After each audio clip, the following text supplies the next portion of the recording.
রোশনির জীবনটা ছিল অদ্ভুত সংগ্রামের।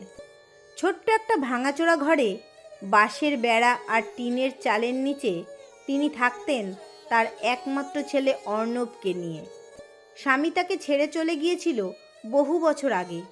সেই থেকে রোশনিই তার মা, রোশনিই তার বাবা। অর্ণব ছিল দারুণ মেধাবী, ক্লাসে সবসময় প্রথম হতো, কিন্তু পড়াশোনা চালিয়ে যাওয়া ছিল রোশনি মায়ের জন্য কঠিন।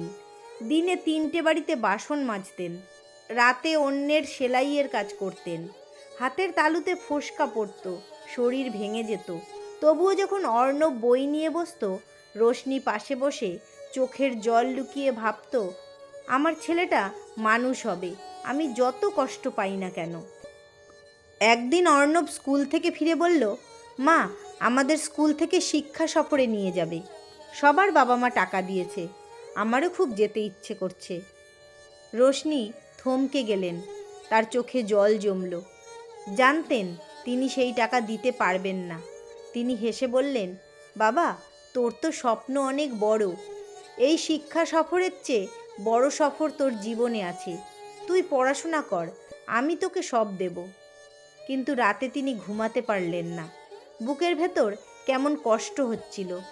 পরদিন নিজের একজোড়া সোনার কানের দুল বিক্রি করে তিনি টাকা জোগাড় করলেন, যা তার বিয়ের সময়কার একমাত্র স্মৃতি ছিল। অর্ণব যেন দুনিয়ার সেরা আনন্দ পেল। সময় বয়ে চলল।